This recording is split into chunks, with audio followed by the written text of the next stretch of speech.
Hello good evening दोस्तों। आप सभी का स्वागत है हमारे एक नए वीडियो में। देखिए दोस्तों, आज हम इस वीडियो में BHIC 133 भारत का इतिहास 1206 से लेकर के 1707 में देखेंगे। चैप्टर नंबर 9 या आपका जो है टॉपिक नंबर 9। इसमें क्या हम देखेंगे, एकता और जागीर क्या होती है, एकता और जागीर सिस्टम क्या था, इसके बारे में हम क्या करेंगे, यहाँ पर चर्चा करेंगे। क्योंकि दिल्ली सल्तनत काल में अगर आप देखोगे तो एकता सिस्टम चलता था। ठीक है, एकता का मतलब होता है कि एक ज़मीन का टुकड़ा होता है या ज़मीन का भूभाग होता है जो किसी इक्तादारों को दे दिया जाता था, जो वहाँ पर टैक्स की वसूली करते थे, या वो जो जितना भी राजस्व होता था वहाँ पर जितना भी कृषि का राजस्व होता था वहाँ पर आता था और वहाँ सीधे वो सुल्तान के राज खजाने में उसको जमा करवाते। एक प्रकार से कह सकते हुए जागीरदारी सिस्टम पूरा, यानी कह सकता है कि पूरी दिल्ली सल्तनत थी उसमें जागीरों में बांट दिया गया था। और जागीरदार क्या करते थे, टैक्स को वसूल करते थे, राजस्व की वसूली किया करते थे। उसी प्रकार जब आप मुग़ल सल्तनत काल में चलेंगे तो मुग़लों ने क्या चलाया था, वहाँ पर उन्होंने जागीर सिस्टम चलाया था। जागीर में भी क्या किया जाता था कि भूखंड जो होते थे, यानी जो ज़मीन का टुकड़ा होता था, वह जागीरों के रूप में जागीरदारों को बांट दिया जाता था। और जागीरदार क्या करते थे कि वहाँ से भू राजस्व की वसूली करते थे। और भू राजस्व जो कह सकते हैं कि जो सम्राट होता था उसके खजाने में, या कह सकते हैं कि जो केंद्रीय खजाना होता था वहाँ पर जा करके इसको जमा करवाते थे। तो दिल्ली सल्तनत में आपका इक्तादारी सिस्टम चलता है। दिल्ली सल्तनत में आपने जो देखा वहाँ पर इक्ता सिस्टम था। लेकिन जब आप मुग़ल काल में जब चलेंगे तो वहाँ पर आपको जागीर सिस्टम देखने को मिलेगा। एग्ज़ाम के पॉइंट ऑफ व्यू से अगर मैं बोलूँ तो बहुत ही इंपॉर्टेंट क्वेश्चन है, जिसके एग्ज़ाम में आने की संभावनाएं बहुत ही ज़्यादा हैं। तो क्वेश्चन भी कई बार पूछा जाता है कि इक्तादारी क्या थी, इक्तादारी के बारे में बताइए, इक्तादारी की विशेषता बताइए। और कई बार ये भी क्वेश्चन आता है कि जागीरदारी संकट के बारे में बताओ, या जागीर व्यवस्था क्या है, और मुग़लों की जागीर व्यवस्था का वर्णन कीजिए। तो इस प्रकार से जो क्वेश्चन होते हैं आपके एग्जाम में देखने को मिलते हैं। तो चलिए हम इस पे चर्चा करते हैं।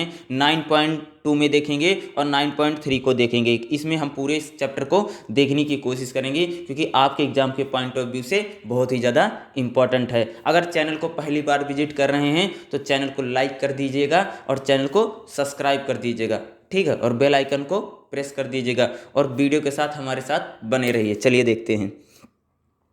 तो इसमें देखिए आपका जो एकता व्यवस्था है, यहाँ पर देखिए सबसे पहले हम यहाँ देखते हैं। ठीक है, यहाँ पर देखिए 9.2 एकता व्यवस्था। नए शासकों ने एकता व्यवस्था कायम की, यानी दिल्ली सल्तनत में जितने भी नए शासक थे उन्होंने क्या की, एकता व्यवस्था कायम की, जिसमें राजनीतिक संरचना की एकता को बिना हानि पहुंचाए। जिसमें जो राजनीतिक संरचना होती थी उसको बिना हानि पहुंचाए या उसमें बिना बदलाव किए है। राजस्व संग्रह और वितरण दोनों के लिए कार्य। इसमें जो कह सकते हैं कि जो एकता दिए जाते थे, जो कह सकते हैं कि जो भूखंड दिया जाता था, उस भूखंड से जो एकतादार होते थे वो क्या करते थे, राजस्व को संग्रह करते थे और राजस्व की वसूली करके उसको क्या करवाते थे, राज खजाने में जमा करवाते थे। एकता एक भूमि का अनुदान था और उसे प्राप्तकर्ता भुक्ति या वलीद का। ये एकता जो होता था एक प्रकार से कह सकते हो भूमि अनुदान था, भूखंड दिए जाते थे और जिसको भी यह भूखंड मिलता था उसे आप एकतादार कह सकते हैं, या उसे मुक्ति या वली कहा जाता था। एकतादार कौन थे, तो सबसे पहले हम देखेंगे कि एकतादार कौन थे। देखिए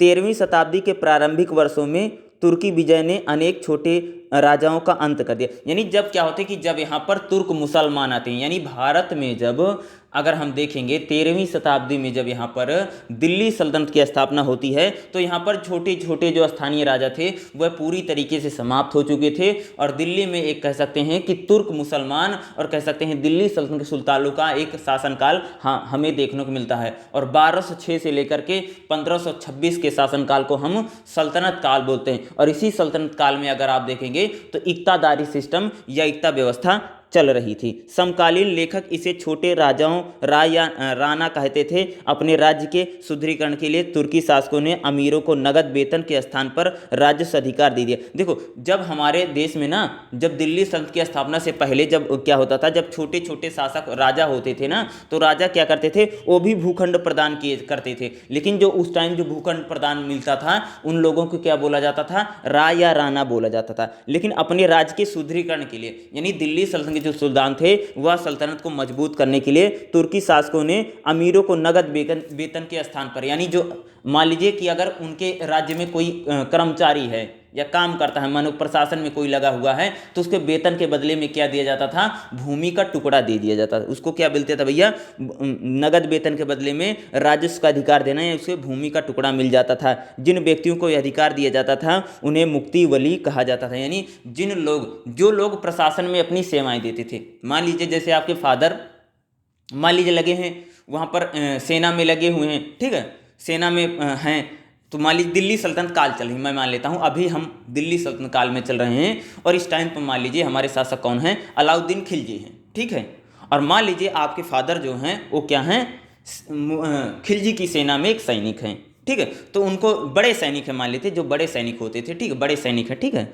आपके पिताजी को जो सैलरी मिलनी चाहिए वो सैलरी नहीं देंगे अलाउद्दीन खिलजी, वो क्या दे देंगे, जमीन का टुकड़ा दे देंगे। क्या दे देंगे, जमीन का टुकड़ा दे देंगे, भूखंड मिल जाएगा, और उस भूखंड पे आप क्या करवाओगे, किसानों से खेती करवाओगे, और जो आपका राजस्व मिलेगा अपना वेतन उसी में से ले लो, और जो थोड़ा सा बचेगा आप अलाउद्दीन खिलजी के राज खजाने में जमा करवा दो। यही पूरी तरीके से कह सकते हैं, इसी प्रकार से भूखंड प्रदान किए जाते थे। यानी जो अलाउद्दीन खिलजी मान लेते हैं, अलाउद्दीन खिलजी शासक हैं, तो उनके यहाँ पर जैसे मान लीजिए प्रशासन में कुछ लोग लगे हुए बड़े बड़े पदों पर, या सेना में लगे हुए हैं, या अन्य विभागों में लगे हुए, तो जो बड़े बड़े पद होते थे, जो अमीर होते थे, जो बड़े बड़े अधिकारी होते थे, उन अधिकारियों को क्या किया जाता था, उनको वेतन नहीं मिलता था, उनको वेतन के बदले क्या भैया मिलता था, जमीन का टुकड़ा मिल जाता था। जैसे बोल देंगे 5 बीघा इनको दे दो, 10 बीघा इनको दे दो, 50 बीघा इनको दे दो, 150 बीघा इनको मिल जाता।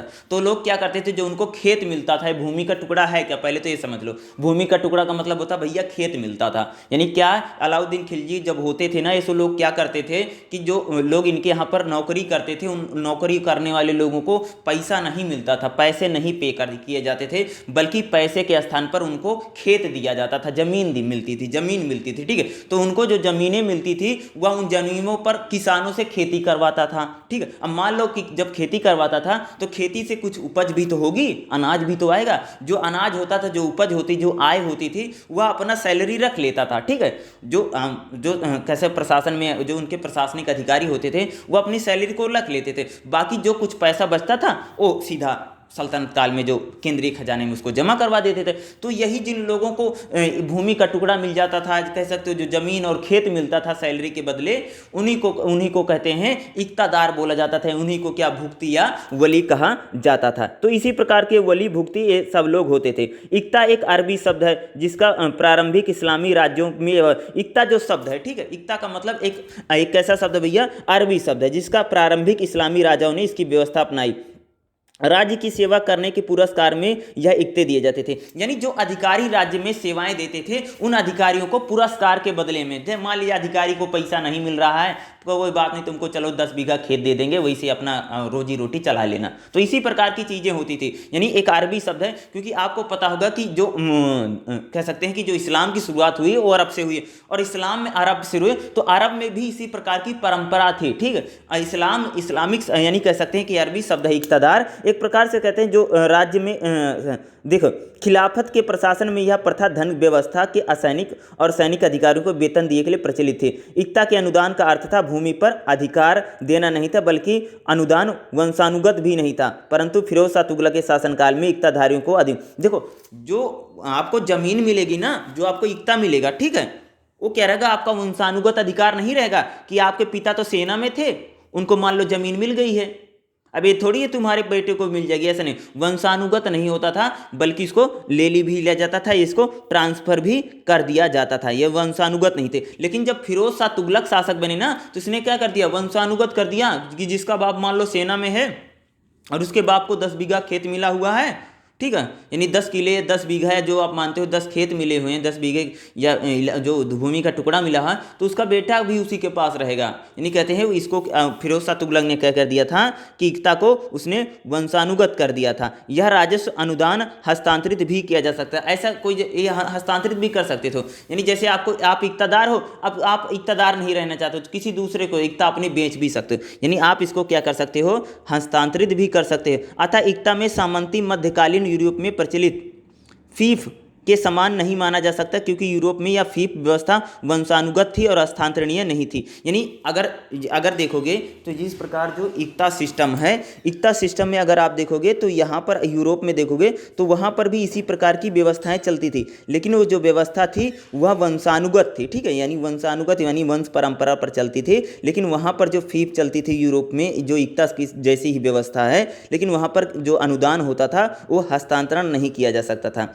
यह इक्ता अनुदान काफ़ी बड़े हो सकते थे या एक पूरा प्रांत भी, यानी जो ज़मीन का टुकड़ा मिलता था, ठीक है, यानी दिल्ली सल्तनत काल में जो ज़मीन का टुकड़ा मिलता था, कई बार क्या होता था कि बहुत ही बड़ा टुकड़ा भी मिलता था, कई बार एक प्रांत और एक राज्य के बराबर भी हो सकता है। यानी जो ज़मीन का टुकड़ा मिलेगा ये बहुत बड़ा ही भूभाग मिलता था, यानी काफ़ी अच्छा खासा उनको भूभाग में, छोटे भी होते थे, छोटे भी इक्ता होते थे, बड़े भी इक्ता होते थे। अमीरों या कुलीनों को दिए जाने वाले राजस्व अनुदान को इक्ता या इक्ताधारी को राजस्व वसूली करने के अतिरिक्त सैनिक और कानून तथा व्यवस्था का उत्तरदायित्व भी, यानी जिसको भी इक्ता मिलता था या बड़ा भूभाग जो बड़े इक्तादार होते थे, तो जो उनको इक्ता मिलता था वह राजस्व की वसूली करते थे।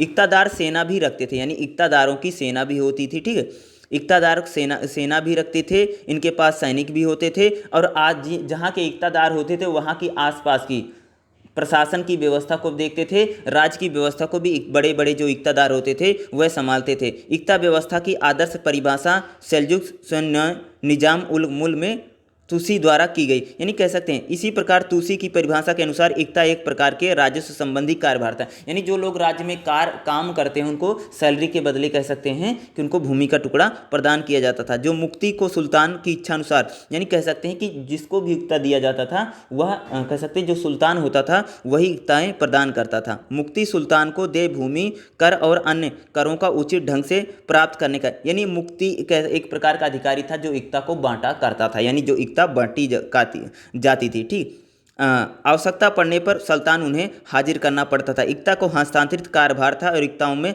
हस्तांतरण प्रथा का, यानी इक्ता जो आपको मिलेगी तो आप इक्ता को ट्रांसफर भी कर सकते हैं। यानी जो आपको इक्ता मिली हुई, जो आपको ज़मीन का टुकड़ा मिला हुआ है, आप उस ज़मीन को टुकड़े को ट्रांसफ़र कर सकते हैं, दूसरे व्यक्ति को भी दे सकते हैं। मान लीजिए आपको इक्तादार बना दिया, आप किसी अन्य भी व्यक्ति को इक्तादार बना सकते थे। ऐसा कहा जाता है कि इल्तुतमिश ने 1206 से 1236 तक सुल्तान की फौज के सैनिकों को वेतन की जगह पर दुआब का प्रदेश यानी छोटे इक्ते प्रदान किए थे। देखो इल्तुतमिश की अगर हम देखें तो उसने क्या किया था, जो सेना में सैनिक होते थे उनको वेतन के बदले उनको दे दिया दुआब का जो क्षेत्र होता है, दुआब का मतलब जहाँ पर दो नदियों का मिलन होता, उपजाऊ क्षेत्र होता, वहाँ पर उसने सैनिकों को क्या कर दिया था, छोटे छोटे इक्ता प्रदान कर दिए थे।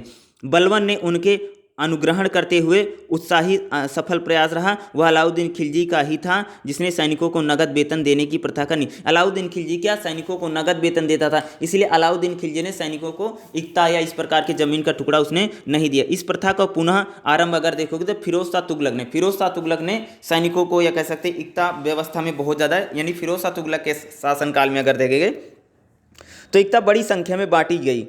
ठीक है, यानी इक्ता बड़ी संख्या में बांटी गई। सैनिकों को वेतन के स्थान पर गांव को प्रदान करें, यानी गांव का मतलब समझ लो जमीन का टुकड़ा मिल जाना यार, सिंपल सा समझ लो। इक्ता का मतलब यही है कि जमीन का टुकड़ा किसी को दे दिया जाता है। ठीक है भैया, चलो वहीं पर अपना तुम तो मान लो कि प्रशासन में काम करते हो, अलाउद्दीन खिलजी की सेना में सैनिक हो, तो अलाउद्दीन खिलजी क्या करेंगे, वेतन नहीं देंगे तो क्या करेंगे। अलाउद्दीन खिलजी तो वेतन देते थे, परंतु अन्य जो हैं जैसे फिरोज शाह तुगलक हैं, इनको हम ले लेते हैं। फिरोज शाह तुगलक ये जो होते थे दिल्ली सल्तनत के शासक, ये क्या करते थे, आपको वेतन के बदले क्या देते थे, जमीन का टुकड़ा दे देते थे। उसी से अपना भाई किसान से खेती करवाओ और जो उससे जो राजस्व मिलेगा वो अपना सैलरी ले लो और कुछ हमें जो बचेगा उसे ला करके राज खजाने में जमा करवा दो। तो यही इस प्रकार की होती थी। इक्ता का संचालन कैसे होता था, ये भी काफ़ी इंपॉर्टेंट है कि इक्ता को चलाया कैसे जाता था, इसको संचालित कैसे किया जाता था।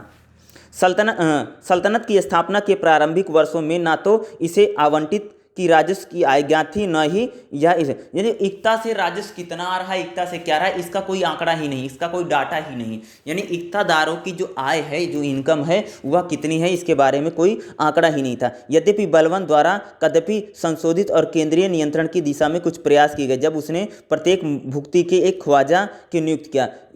इससे अर्थ निकाला जा सकता है कि सल्तनत की एकता की वास्तविक आय मुक्ति के व्यय के आकलन के प्रसार कर, यानी कि कह सकते हैं कि शुरू में जो इक्तादारों की कितनी आय हो रही, कितनी इनकम हो रही है और इक्तादार राज खजाने में कितना पैसे जमा करवा रहा, इसका कोई आंकड़ा ही नहीं था, इसका कोई ब्यौरा ही नहीं निकाला जाता था। लेकिन जब बलवन आया तो इक्तादारों की जो कह सकते हैं कि इक्तादारों को आय कितनी हो रही है और इक्तादार राज खजाने में कितने पैसे जमा, इक्तादारों के कह सकते हैं कि पूरे आंकड़े जो थे उसने तैयार करवाने के लिए काम किया। ठीक है, बलवन ने शुरू करवाया।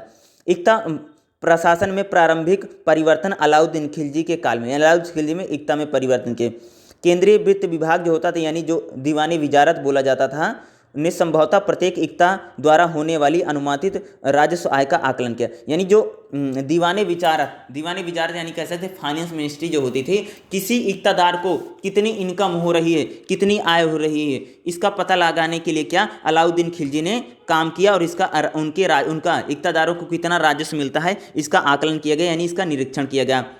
लेखा परीक्षण सख्त होता था, यानी अलाउद्दीन खिलजी ने क्या इक्तादारों की कितनी इनकम हो रही, कितना नहीं हो रहा, अब इसका लेखा परीक्षण करवाने लगा, इसका डाटा निकलवाने लगा और या इसमें सख्त रखा गया लेखा, कठोर दंड होते थे, तबादले बार बार होते थे, कई बहानों के आधार पर इक्ता की अनुमानित राजस्व आय की अक्सर वृद्धि तौफीक की जाती थी। यानी इक्तादारों को इतना ज़्यादा लाभ हो रहा था शुरू में, तो इक्तादारों की क्या होती थी, राजस्व तो पता ही नहीं चलता था उसको कितनी कमाई कितने, लेकिन जब अलाउद्दीन खिलजी आए उसने डाटा निकलवाया तो उसको पता चला कि इक्तादारों को तो बहुत ही ज़्यादा इनकम हो रही है। तो अलाउद्दीन खिलजी ने क्या कहा कि अगर कोई इक्तादार गलत आंकड़े बताता है, गलत पेश की करता है तो उसके खिलाफ सख्त कार्रवाई की जाएगी। ठीक है, उसके खिलाफ कड़ी से कड़ी कार्रवाई को किया जाएगा, उसके इक्ता को लिया भी जा सकता था। अब जब गयासीद्दीन तुगलक आए तो उन्होंने उदार नीति अपनाई, यानी इक्ता को कह सकते हैं इक्ता में कुछ उदार नीतियाँ आई। केंद्रीय वित्त प्रशासन द्वारा अनुमानित राजस्व में वृद्धि की, 1 वर्ष के लिए 1/10वां और 1/11वां भाग से अधिक नहीं हो सकती थी। यानी अब जो राजस्व था उसमें इक्ता जो को देना पड़ता था 1/10वां या 11/10वां भाग राजस्व में नहीं हो सकता। भुगतियों को द्वारा स्वीकृत वेतन का अतिरिक्त 1/10 और 1/20वां भाग आय देने के पास थी ज़्यादा। मोहम्मद तुगलक के अगर हम शासनकाल में देखेंगे तो केंद्रीय हस्तक्षेप चरम बिंदु पर पहुंच गया। कई मामलों में एक ही क्षेत्र में एक वली और एक अमीर की नियुक्ति, यानी कह सकते हैं कि जब यहाँ पर आपके मोहम्मद तुगलक का शासनकाल आया तो उसने क्या इक्ता में थोड़ा कई सारे बदलाव किए।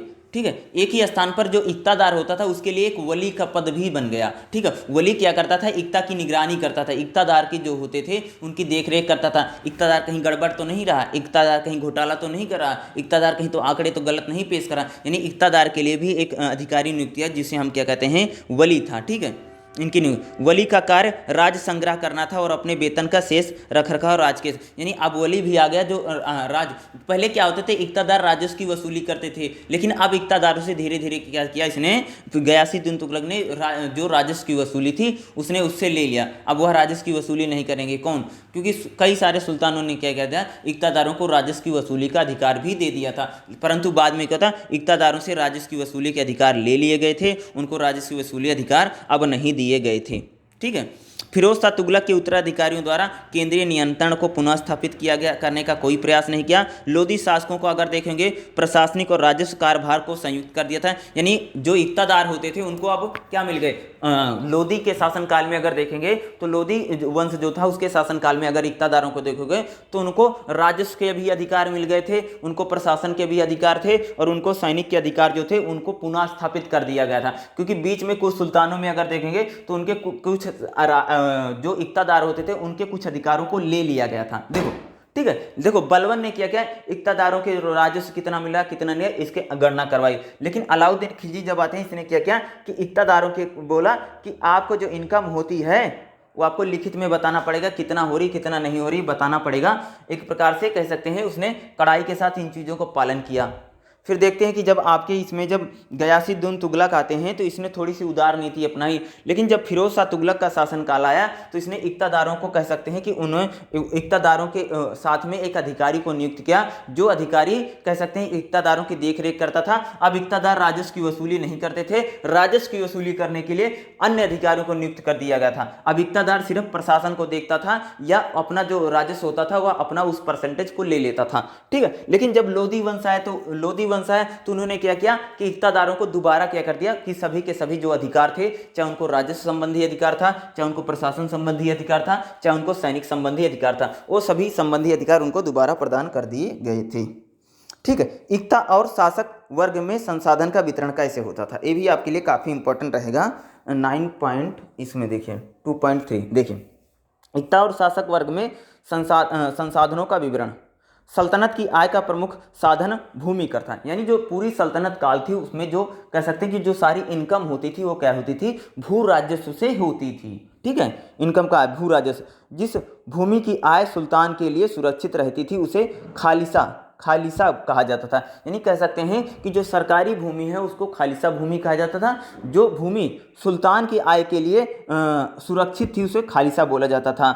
वह भूमि थी जिसका आय अमीरों को अनुदान दी जाती थी, और भुक्ति या इक्ता धारक यानी जो अमीरों को दी जाए, जो लोग प्रशासन में काम करते थे, जिनको वेतन के बदले में भूमि दी जाती थी, उस भूमि को क्या बोला जाता था, भुक्ति या इक्ता भूमि उसको बोला जाता था। भू राजस्व जमा करना होता था और वह कानून व्यवस्था को बनाए रखने, यानी जो इक्तादार होते थे वह क्या करते थे, भू राजस्व की उगाही करते थे, तथा जो उनको भूखंड मिला हुआ था वहाँ के आसपास के इलाकों के कह सकते हैं कि प्रशासन को भी देखते थे, और उनको सैनिक शक्तियाँ भी मिली हुई थी। साथ ही साथ आवश्यकता पड़ने पर इन लोगों को सुल्तान के लिए सैनिक सहायता भी, यानी जो इक्तादार होते थे वह सुल्तान की सहायता पड़ने पर उनको सेना भी प्रोवाइड करवाते थे, उनको सेना भी, यानी इक्तादार जो होता था प्रशासन को भी देखता था, राजस्व की भी वसूली करता था, और आवश्यकता पड़ने पर सल्तनत काल में यानी केंद्रीय शासन को सेना भी वह प्रदान करता था।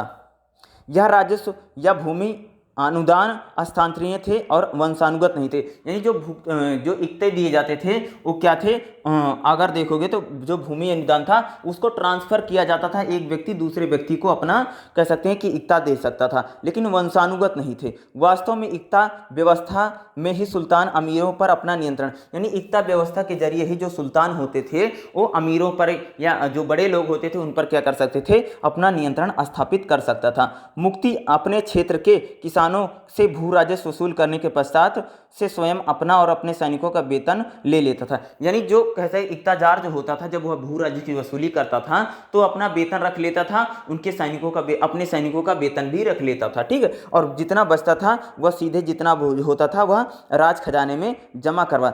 अतिरिक्त या बचे हुए धन को फाजिल बोला जाता था। फाजिल का मतलब होता है कि जैसे कोई इक्तादार है, ठीक है, मान लीजिए कि कोई इक्तादार है, उसने अपने पैसे ले लिए, अपनी सैलरी ले ली, अपने सैनिकों की सैलरी ले ली, तो जितना धन बचता था उसको बोला फाजिल। फाजिल का मतलब होता है बचा हुआ धन, एक्स्ट्रा पैसे जो होते थे उसको कहाँ पर क्या, उसको केंद्रीय खजाने में जमा करवाना पड़ता था। मुक्ति को अपनी आय और व्यय का विवरण केंद्रीय कोषागार में भेजना, यानी जो मुक्ति होता था यानी जो इक्तादार होते थे उनको कितनी आय हो रही है इसका लेखा जोखा केंद्रीय खजाने में भेजना भी पड़ता था।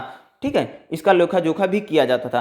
अलाउद्दीन खिलजी ने अपने अमीरों पर नियंत्रण रखने के लिए अलाउद्दीन खिलजी के अगर देखोगे तो उसने अमीरों पर नियंत्रण रखने के लिए क्या किया, उसने कई सारे कदम उठाए थे। बरीदों यानी गुप्तचर भी नियुक्त किए थे, जो गुप्तचर बनाए थे ताकि कि अलाउद्दीन की खिलजी के साथ के लिए कौन दुस्साहस कर रहा, कौन विद्रोह कर दे, तो इसलिए उसने गुप्तचर भी बनाए हुए थे, अपनी सूचनाएं लेता था। आपसी मेल मिलाप पर भी नजर रखी जाती थी। अमीर और उनके परिवारों के आपसी वैवाहिक संबंध स्थापित करने के लिए सुल्तान की अनुमति लेनी पड़ती थी। राज्य इन उपायों को बार बार वाले विद्रोहों की पृष्ठभूमि में देखना होगा। अपने अपने क्षेत्र में संसाधन का दुरुपयोग करके मुक्ति विद्रोह करते थे या सिंहासन को अधिकार करने की चेष्टा, यानी जो कह सकते हैं कि जो अलाउद्दीन खिलजी को देखोगे तो उसने कह सकते हो कि जो दिल्ली के अमीर हैं उन दिल्ली के अमीरों पर कंट्रोल किया तथा दिल्ली के अमीरों को कह सकते हैं कि दबा करके रखा। ठीक है, दिल्ली के अमीर जो एक परिवार का अमीर है दूसरे परिवार में अगर शादी करता था तो सुल्तान की अनुमति से करता था, या दिल्ली के अमीर जो होते थे वह पार्टी नहीं कर सकते थे, या कह सकते हैं कि जो अमीर वर्ग होता था एक दूसरे से बहुत ज़्यादा मिल नहीं सकता था। इस पर अलाउद्दीन खिलजी पूरा नियंत्रण कर रहे। जो इक्तादार होते थे ना ये कई बार सुल्तान को कड़ी चुनौती पेश कर देते थे, क्योंकि इक्तादार कई बार इतना ज़्यादा मजबूत हो जाता था, क्योंकि अब देखो इक्तादार के पास क्या है, सेना भी है, प्रशासन भी है, और कई बार ये सुल्तान के लिए चुनौती भी पेश कर देते थे। जब केंद्रीय सल्तनत कमजोर पड़ती थी तो ये क्या करते थे, खुद को स्वतंत्र शासक घोषित कर देते थे, ये जो इक्तादार होते थे। बाद में क्या इक्तादार इतना ज्यादा मजबूत हुए कि यह सल्तनत काल के पतन का भी कारण बने। आगे चैप्टरों में देखेंगे तो जो लोग इक्तादार हैं या आगे सिस्टम में हम पढ़ेंगे, जब अकबर वाले शासनकाल में देखेंगे, यानी जब हम मुगलों में देखेंगे, जो जागीरदार होते थे, ये लोग क्या करते थे, आगे चल करके जब सल्तनत कमजोर पड़ती थी या केंद्रीय प्रशासन कमजोर पड़ता था, ये खुद को स्वतंत्र शासक या इंडिपेंडेंट रूलर घोषित कर देते थे, स्वयं ही राजा बनने लग जाते थे। तो इस प्रकार के अगर ये दुस्साहस ना करें या खुद को स्वतंत्र शासक घोषित ना करें, इनकी शक्तियों पर कंट्रोल रखा जाए, इसलिए अलाउद्दीन खिलजी ने इसने किया था, उसने कई सारे कड़े कदम उठाए थे। ठीक है, उसने कई सारे कदम। मोहम्मद तुगलक के काल में अगर देखेंगे, अमीरों को तो नगद वेतन के बदले इक्ता दिए जाता था, परंतु यह पूर्व व्यवस्था के विपरीत सैनिकों के वितरित वेतन कोषागार में नगद धन के रूप में दिया। यानी अगर देखोगे अलाउद्दीन खिलजी ने तो कंट्रोल किया, लेकिन अन्य जितने सुल्तान आए उन्होंने बहुत ज़्यादा कंट्रोल नहीं किया, या कह सकते हैं कि अमीरों को ज़्यादा छूट मिली, और वही कह सकते हैं कि सल्तनत के पतन का कारण भी नहीं। यानी इक्तादारों को अगर देखोगे तो अलाउद्दीन खिलजी के बाद किसी ने उतना ज़्यादा कंट्रोल नहीं किया, इक्तादारों को बहुत ज़्यादा छूट मिली हुई थी, या इक्तादार कह सकते हो कि बड़ी शक्ति के रूप में और एक बड़ी पावर के रूप में सल्तनत में उभर करके हमारे सामने आते हैं। तो ये आपका जो क्वेश्चन रहेगा एग्जाम में, ये जरूर आता है कि इक्ता व्यवस्था क्या थी, विभिन्न शासकों के द्वारा इक्ता व्यवस्था में क्या परिवर्तन किए गए, ये आपके लिए मोस्ट इंपॉर्टेंट क्वेश्चन रहेगा। ठीक है, नेक्स्ट देखिए, इसमें जो हमारा अगला रहेगा, इसमें इंपॉर्टेंट ये भी रहेगा आपका 9.3 में देखिए जागीर व्यवस्था। ठीक है, ये भी आपके एग्जाम में कई बार पूछा जाता है कि जागीर व्यवस्था के बारे में कई बार क्वेश्चन आता है, और कई बार इसको पूछा भी गया कि जागीर व्यवस्था के बारे में मोस्ट इंपॉर्टेंट रहेगा, भी आपके लिए बहुत ही ज़्यादा इंपॉर्टेंट रहेगा। ठीक है, क्वेश्चन क्या पूछा जाता है मैं बोल देता हूँ, सुनिए। जागीर व्यवस्था की कार्य पद्धति और विशेषताओं की विवेचना कीजिए। तो हम देखते हैं जागीर व्यवस्था। देखिए, मुगलों के शासनकाल में राज्य में अपनी सेवाएं देने वाले अभिजात वर्ग को किसी विशेष क्षेत्र का राजस्व सौंपने की प्रणाली को जारी रखा गया था। यानी मुगलों के भी अगर शासनकाल में देखें, जो लोग राज्य में अपनी सेवाएं देते थे, जो लोग राज्य में अपनी सेवाएं देते थे, नौकरी करते थे, और जो अभिजात वर्ग था, इनको क्या होता था, इनको नौकरी के बदले क्या दिया जाता था, इनको राजस्व दिए जाते थे। यानी एक प्रकार से इनको भी जमीन का टुकड़ा राजस्व संबंधी अधिकार प्रदान किया जाता था। यानी कह सकते हैं कि मुगलों के शासनकाल में जो लोग कह सकते हैं कि राज्य में अपनी सेवाएं देते थे, उनको क्या राजस्व संबंधी अधिकार भी मिले, यानी उनको वेतन के बदले उनको भी क्या दिया जाता था, जमीन का टुकड़ा दिया जाता था, इनको भी राजस्व संबंधी अधिकार मिलता था। मुगलों में जो क्षेत्र को सौंपा जाता था, उनको जो क्षेत्र मिलता था उसको क्या जागीर बोला जाता था। ठीक है, क्या बोला जाता था, मुगलों के शासनकाल में, मुगल शासनकाल में वेतन के बदले जो भूमि का टुकड़ा दिया जाता था उसे क्या बोलते थे हम लोग, जागीर बोला जाता। जिस व्यक्ति को जागीर सौंपा जाता था उसको क्या बोला जाता था, जागीरदार कहा जाता था। अकबर के शासनकाल में विकसित हुई मनसबदारी प्रणाली में जागीर अभिन्न हिस्सा थी। यानी अकबर के शासनकाल में आपने सुना होगा कि उन्होंने क्या चलाया था, कि मनसबदारी व्यवस्था का चलाया था।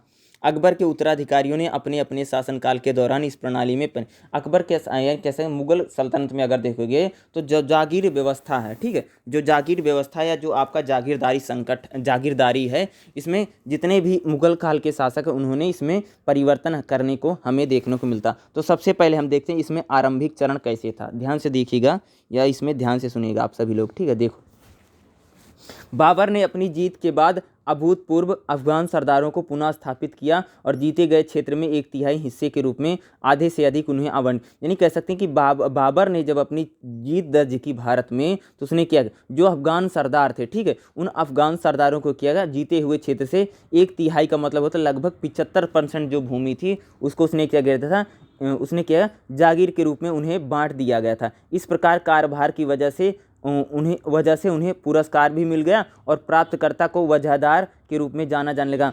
क्षेत्र के कुल राजस्व का हिस्सा की वजह से रूप में उन्हें आवंटित किया गया। शेष राजस्व को खालिसा का हिस्सा माना गया। यानी कह सकते हैं कि जो बाबर के द्वारा जीती हुई भूमि थी उसकी लगभग 1/3 भूमि को क्या कर दिया, जागीर के रूप में अफगानों को प्रदान कर दिया गया, उनको मिल गया।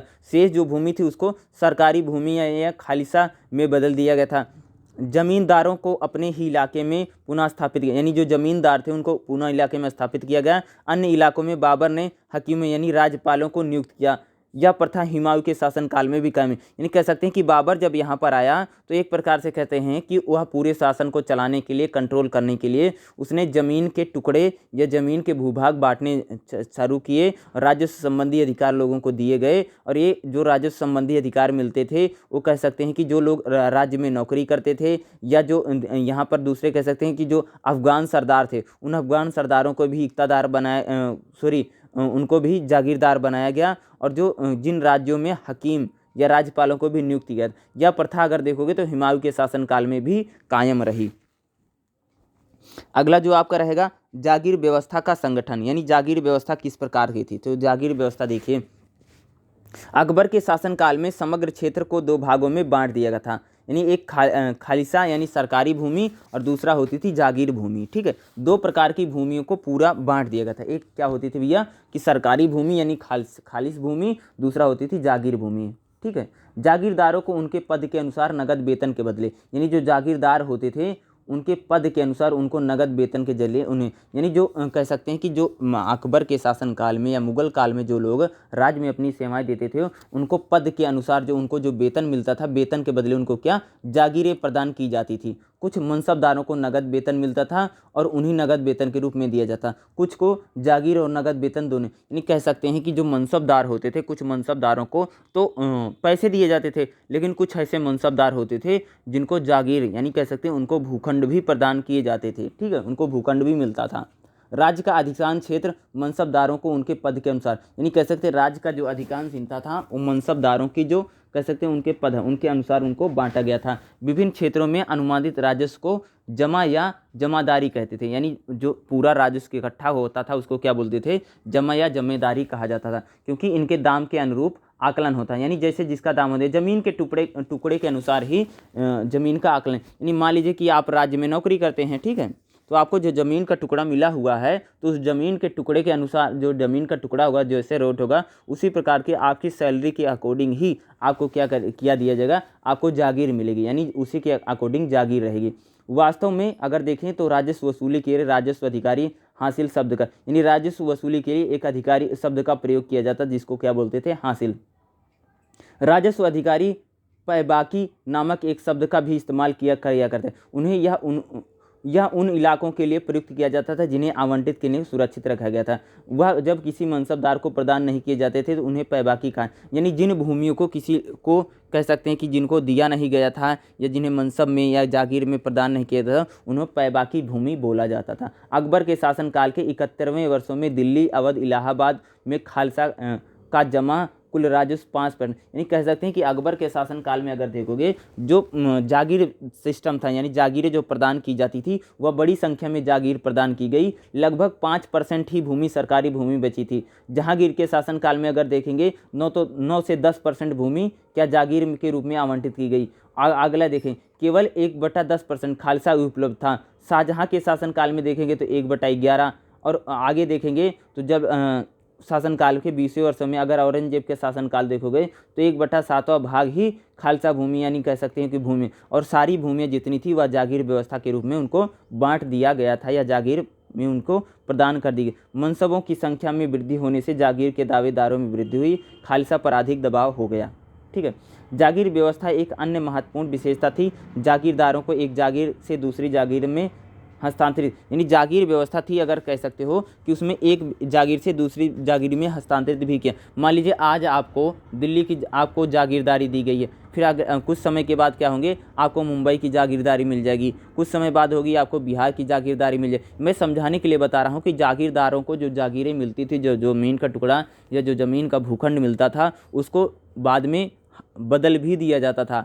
आज कहीं का जागीरदार बना है तो अगले दिन आपको कहीं और का भी जागीरदार बनाया जा सकता था। इन हस्तांतरणों से जागीर में स्थानीय स्तर पर अपना प्रभाव बड़े पैमाने पर जमाने वाले प्रयास को नियंत्रण रखा जा सकता है। यानी मान लीजिए कई बार क्या होता था कि अगर किसी को कहीं का जागीरदार बना दिया गया है ना, तो अपना वहाँ पर नियंत्रण जमा सकता था या अपना या अपना अधिकार कर लेता था, या प्रकार से कहते हैं बहुत ज़्यादा शक्तियाँ अर्जित कर लेता था। इस जो जागीरों को इसलिए बदला जाता था ताकि कोई जागीरदार बहुत बड़ी शक्ति या राज्य के लिए किसी संघर्ष की स्थिति या वह राज्य के लिए चुनौती ना पेश करे, यानी वो सुल्तान के लिए कोई चुनौती ना बने, इसलिए उसको जब जागीरें बदलती रहेंगी तो क्या होगा कि बड़ी शक्ति या बड़ी पावर के रूप में वह कभी उभर नहीं पाएगा जिससे वह राज्य के लिए चुनौती पेश कर सके। इसके साथ साथ इस प्रथा से यह एक घाटा हुआ कि अपने इलाकों में विकास के लिए जागीरदार कोई दीर्घकालिक योजना, ये जो जागीरदारों को बार बार बदला जाता था एक स्थान से दूसरे स्थान तक 2-3 सालों में, इससे क्या हुआ कि जो जागीरदार होते थे जहाँ पर रहते थे वहाँ पर कोई दीर्घकालिक योजना नहीं बनी। यानी जो जागीरदार होते थे उन्होंने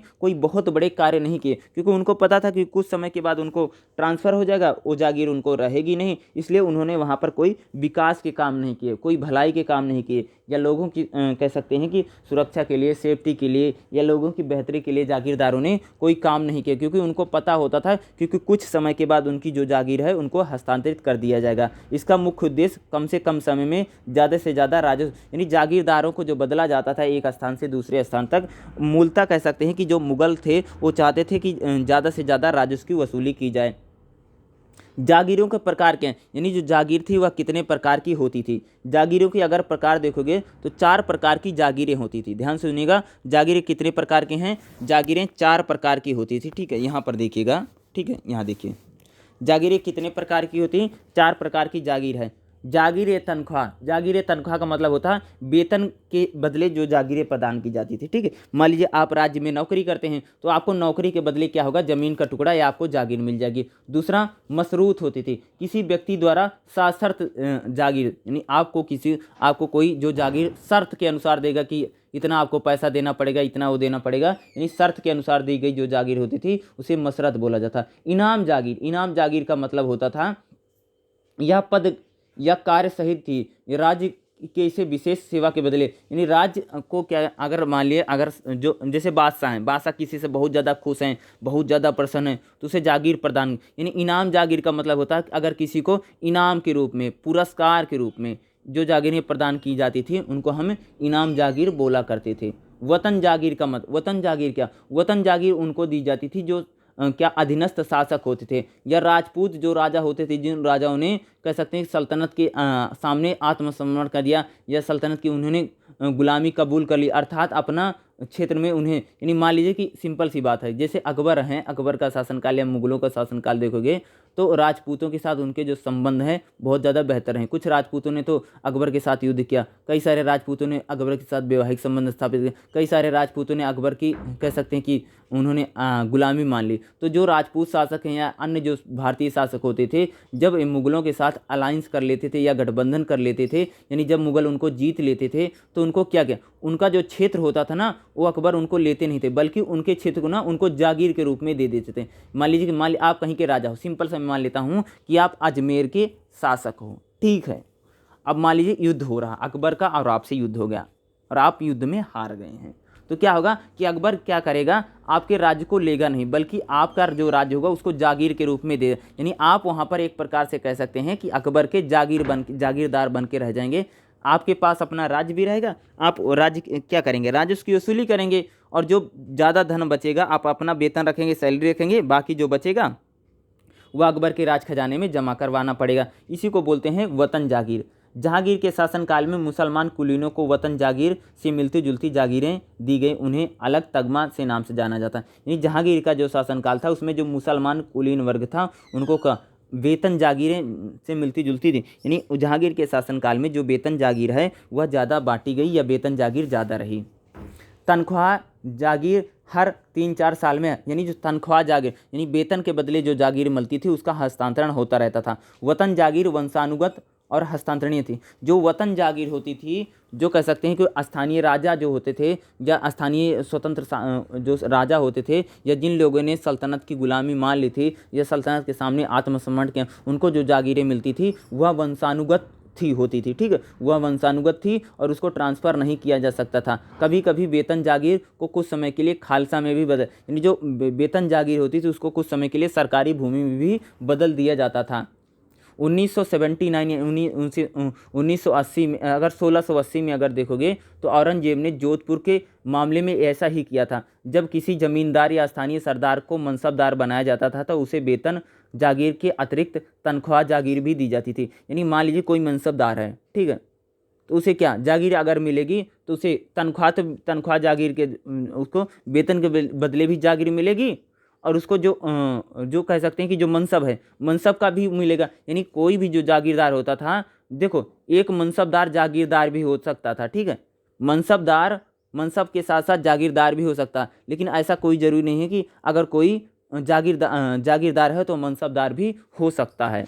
महाराजा जसवंत सिंह को मारवाड़ में वतन जागीर और हिसार में जागीर तनख्वाह प्रदान, यानी महाराजा रतन सिंह को जो वहाँ पर वेतन जागीर और वहाँ पर हिसार में अगर देखोगे तो तनख्वाह जागीर प्रदान की गई। यानी जागीर जो थी वह कह सकते हैं कि एक व्यक्ति को वतन जागीर और तनख्वाह जागीर दोनों मिल सकती थी। जागीरों का प्रबंधन कैसे होता था, यानी इसको प्रबंधन कैसे करते थे, यानी जागीरों का मैनेजमेंट कैसे किया जाता था, ये भी आपके लिए क्या बहुत इंपॉर्टेंट। देखो जागीर का प्रबंधन, देखो राजकीय नियमों के अनुसार जागीर को सिर्फ प्राधिकृत राजस्व यानी मालवाजी वसूलने का अधिकार था। यानी जो जागीरदार होते थे वह केवल और केवल राजस्व ही वसूला करते थे। वह अपने आमिल यानी अमल गुजार यानी फतेदार, कोषाध्यक्ष या कानून गो की नियुक्ति करते थे। वो जो उनके लिए कार्य, यानी जो जागीरदार होते थे वो राजस्व को वसूल किया करते थे और जागीरदारों को सहयोग करने के लिए अन्य लोगों की भी नियुक्ति की जाती थी। कानून गो जैसे पदाधिकारी जो जागीरदारों को क्या करते थे, हेल्प करते थे। जागीरदारों पर राजकीय पदाधिकारियों की निगरानी, ये जो जागीरदार होते थे उन पर क्या कौन निगरानी करता था, राज्य के अधिकारी उन पर निगरानी करते थे जो उनके लिए कार्यरत थे, ठीक है। वह जागीरों के शोषण से किसानों की रक्षा करते थे, यानी कोई भी जागीरदार किसानों का शोषण न करे इसके लिए उसको भी देखरेख की जाती थी। अकबर के शासनकाल में 20वें वर्षों में अगर देखेंगे प्रांत में अमीन नामक एक अधिकारी की नियुक्ति की गई थी, यानी अकबर ने एक अमीन नाम का अधिकारी को नियुक्ति की थी। या उससे अमीन से अपेक्षा की जाती थी वह इस पर नज़र रखे कि जागीरदार नियमों के अनुरूप राजस्व वसूल, यानी जो जागीरदार है, जो नियम है, जो कानून है उसी के अनुसार राजस्व की वसूल, यानी जागीरदार ज़्यादा पैसा ना वसूलें किसानों से, बल्कि जो नियम है, कानून है, इसके ही वसूलें। इसलिए एक वहाँ पर अमीन नाम के अधिकारी की नियुक्ति भी की गई थी।